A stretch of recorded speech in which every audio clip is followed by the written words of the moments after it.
You know I'm ballin', usual like Kobe. Ooh, worry about a hater that don't know me. He say that he tough, then that boy gotta show me. Pull up Billy truck, extra pose, and we fold deep. Say my name 3 times like I'm Tony. Diamond VVS, I put baguettes all on my roll. Hey guys, welcome back to the channel. My name is Wally, and today I have 3 fabled stories of the traumatic childhood that these NBA players had to endure. Their names are Allen Iverson, Jimmy Butler, and DeMar DeRozan. I hope you guys enjoy the video, and also, just a couple of updates. I will be dropping a video about the resuming of the NBA. Please just bear with me as I'm kind of working full/part-time. So it's kind of difficult, but I'll be sure to put out as much content as I can now. Thank you guys for the support. Enjoy the video. The first story is going to be a guy coming straight out the DMV, my guy AI.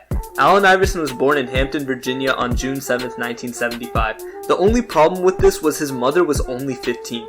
Don't get me wrong, a lot of people who were born had parents that were young, but 15 is as young as it gets. But honestly, nothing but respect for her and Allen Iverson. They both prospered and became really great human beings, even though they basically grew up with nothing. And I can honestly just say, hats off. Being a young single teenage mom, Ann Iverson moved her and Allen to Newport News, Virginia, where she found Michael Freeman, the role model that Allen looked up to. Could you imagine finally finding that person you always wanted to look up to? That father figure that you could come home to after school and say, "Dad, I did this at school," and he would just tell you that he's so proud of you? For AI, that was a reality for quite some time, until his dad got caught up selling drugs literally in front of him. And you can tell this destroyed their home. But even through all of these hardships, there was light for AI. He was an incredibly gifted athlete who proved those demons wrong in his head. He played basketball and football at Bethel High School, leading them to state titles as a junior and earning AP High School Athlete of the Year honors for both sports. Now, if you're not gaining any respect for AI after hearing that, bro, just wait till you hear the full story.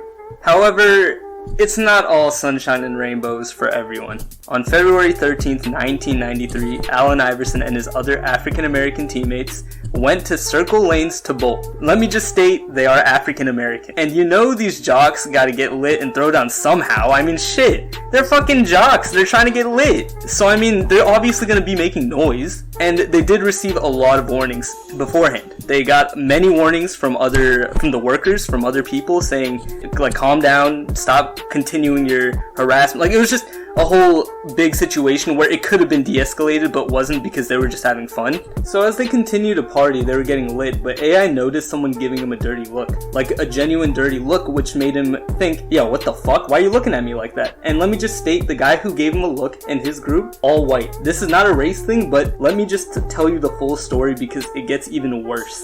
So after confronting the guy who gave him that dirty look, they both kind of give an exchange of looks towards each other, kind of both in disgust and no respect. And then, Allen Iverson claims the guy called him the N-word and a little boy. Now you're probably wondering, if this guy did say it, why didn't AI just beat his ass?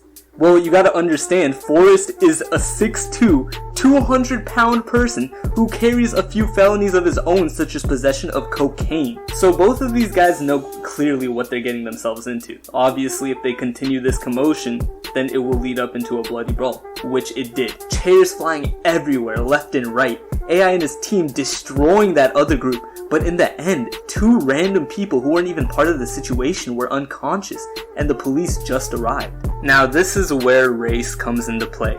They made 4 arrests, 1 primarily on AI. All 4 of the arrests were African American. So isn't it kind of sus how they only arrested 4 people out of the tens of hundreds that were fighting in that brawl, and only 4 of them were African American? Are you kidding me? Don't get me wrong, the whole situation with the police and African Americans right now, it's a whole situation that I'm not gonna get into because it's very sensitive, but Black Lives Matter, that's all I can say. Black lives do matter, and the police has been getting away with this shit for too long. Way too goddamn long.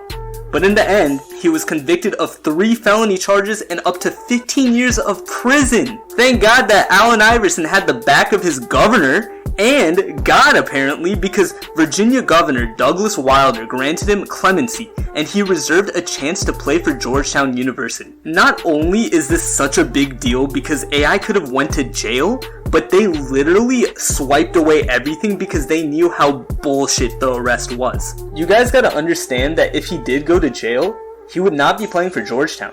He would not be in the NBA, and he would not be making millions to support his own family.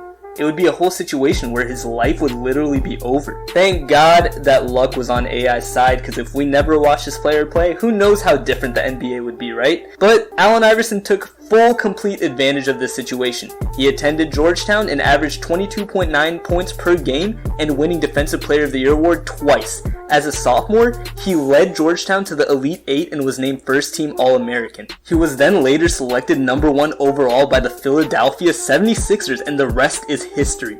AI's story is truly breathtaking, and there's a quote that Allen has even said that I like to go by, and I think you guys should too. It was hard to be a Hall of Famer. This wasn't easy. I had to fight. I failed, got back up, failed, got back up, failed, got back up, and it's still going on in my life right now. I still have bumps and bruises, but I'm gonna keep getting back up. I'm gonna keep fighting. See, the thing I like about AI the most, especially, is because he just keeps it real. He's one of the few people that just doesn't give a fuck and will tell you the truth no matter what. Bruh, I'm supposed to be the franchise player, and we're in here talking about practice. I mean, listen, we're talking about practice. Not a game, not a game, not a game. We're talking about practice. Not a game. Not the game that I go out there and die for and play every game like it's my last. Not the game. We're talking about practice, man. I mean, how silly is that, man? We're talking about practice. I know I'm supposed to be there. I know I'm supposed to lead by example. I know that. And I'm not shoving it aside, you know, like it don't mean anything. I know it's important. I do. I honestly do. But we talking about practice, man. What are we talking about? Practice? We're talking about practice, man.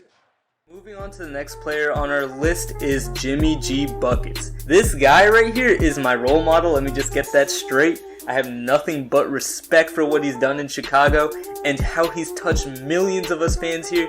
And it just breaks my heart how we did him so dirty. But I mean, what can we do, you know? We won the trade. All I can say, I'm over it, whatever. Let's get on with the story. Butler was born in Houston, Texas, where at a young age his father left him and his mother to fend for themselves. He lived with his mother in Tomball, Houston, until his mother kicked him out when he was only 13. Living homeless for the next few chapters of his life, he was finally in his senior year and made a friend by the name of Jordan Leslie, who was a former NFL wide receiver. Leslie challenged Butler to a three-point contest, and being the competitor he is, he accepted. After the competition, they got to know each other and really became close. Jordan's mother, Michelle Lambert, who already has 6 children, mind you, decides to swoop up and take Butler in. Now, if that's not the most real shit I've ever seen, I don't know what is. They say a mother's love is the strongest thing in the world, and even though biologically they're not even related, it really shows. If it wasn't for all the love that Jimmy was showered from Michelle and her family, he would never have been motivated or hungry for the game of basketball at all. She made him a promise that he would indeed go to college and become successful. She forced him to do all that because if he didn't, then she would be very disappointed. To think that someone that's not even your biological mother to do all of this for you, it's ridiculous. As Jimmy finished his high school career at Tomball High School, he was voted as MVP, but didn't really have flashy stats or any moves that kind of made him look like an NBA-worthy player. He was ranked 72nd, and he went to Tyler Junior College, where he just sat as an average player. Nothing more, nothing really less. Butler was butt average in the beginning of his collegiate career. He was terrible, but in 2008, he just had a sudden burst in work ethic that got Marquette University knocking at his front door. Crazy enough, at one of his games, a Marquette coach noted his work ethic and that it outshined his other qualities tremendously, and he immediately offered him a spot. It was that coach, Buzz Williams, who became a father figure to Jimmy. He drove Jimmy to become a stronger, smarter player and forced a mandatory practice week during fall break and had an entire team, including Butler, to participate in two-a-days in the middle of nowhere. Just imagine you're about to go on spring break and your coach says, nah, fuck that. You come work out for me, cause I told you to. I get what he's trying to do, but I'd be fucking pissed. That's all I'm saying. But Williams knew Butler was not an ordinary kid, and he pushed him because he saw that potential in Butler. Butler, of course, was aware of this, and he was also aware that he was very average, so he took that as motivation. He used the fact that he sucked as drive, and his work ethic slowly molded him into one of the best players in the league. He became addicted to it, like it was a drug. It was his number one goal to be the best. During practices at Marquette, Butler would get so mad to the point of where if he made a mistake, he would just start cussing and shit on himself. Just imagine you're practicing at your home and your homie says, "I'm fucking ass, bro. What the fuck?"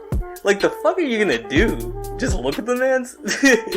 But that obsession and pain that Butler had to endure throughout his entire childhood, it led him to the NBA draft. Prior to the draft, Buzz Williams came out to a couple NBA teams, such as the Celtics, the Clippers, and the Bulls, and gassed up his work ethic and potential. They all kind of shrugged him off, except for the Bulls, who took a chance on him with the last pick of the first round. After being drafted, Butler played almost half of his first season. He was almost mediocre at best, averaging 2 points and 1 rebound in 8 minutes. However, his next season he played the entire season with a less limited role. He played 26 minutes per game, averaging 8 points, 4 rebounds, 1 assist, and 1 steal per game. However, it was his role in the playoffs against the 4th-seeded Nets, who were coming off a very solid season. He averaged 13 points, 5 rebounds, 2 assists, and 1 steal as the Bulls won Game 7 of the series.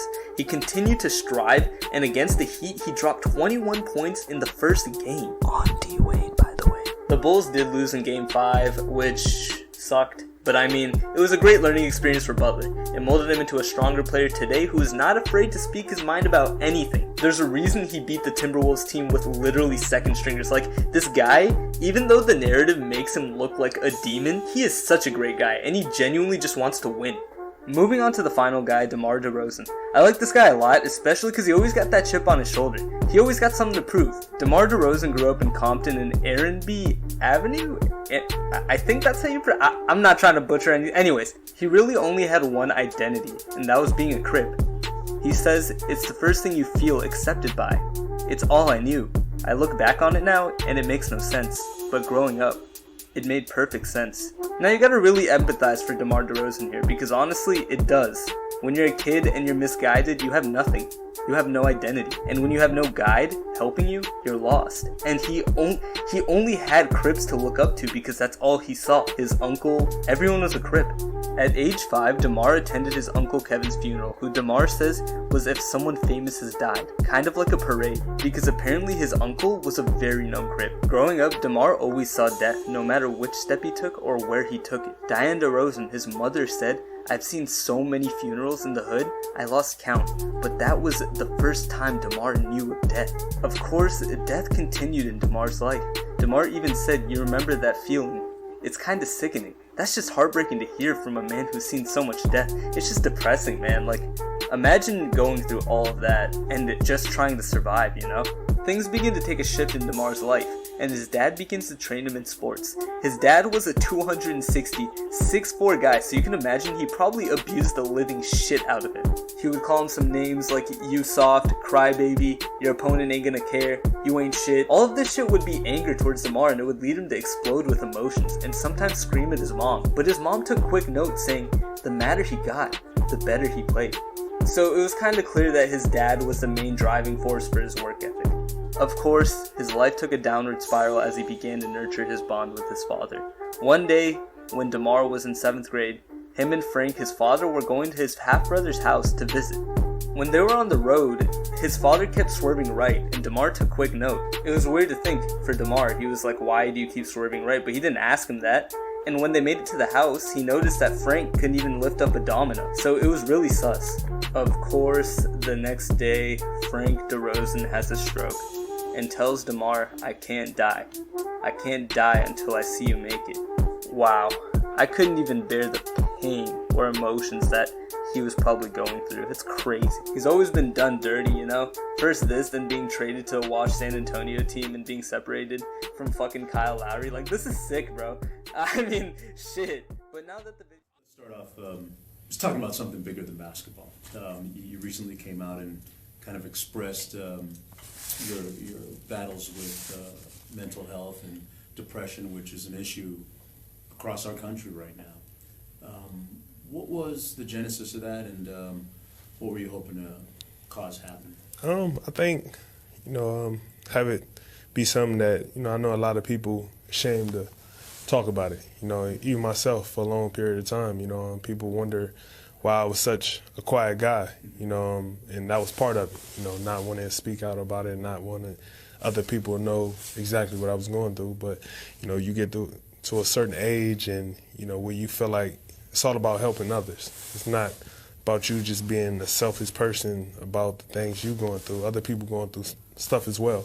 If you could share that and put that on the forefront and make it help somebody, whether if it's one person or 100 or 1,000, and I just finally got to that point to where, it's time for me to say something. That's great. Has it impacted your basketball at all in any way, or are there any kind of special things that you do to be able to work with it? I think basketball, my whole entire life has been my suppression to it. That's what pushed me. That's what, drive me to be the player I am today, is being able to get in the gym and have that moment, whether it's an hour, 2 hours, 3 hours, to, take your mind off something and put it all into one thing. It kind of helps you forget about everything else. And, you look up and you realize the results of you using that as something that's helping you benefit you elsewhere. So, that's what the game of basketball has been for me my whole life. Yeah. And last thing on this, have you had any other players in the NBA or NHL or NFL reach out to you after you said that? So many people, just the response that I got from it, whether it was professional athletes, just any walk of life, the positive response that I got back from it was awesome. And it made me feel good just hearing things that me stepping out doing something like that gives people the courage to, want to be able to, accept things. And, Now that the video has reached this mark, I think I'm just going to end it here. Thank you guys for all the support you've been showing me in my videos up until now. I appreciate every single one of you. Big shout out to my friends who motivated me to start this shit again too. Appreciate y'all. With that said and done, Salim Wali out.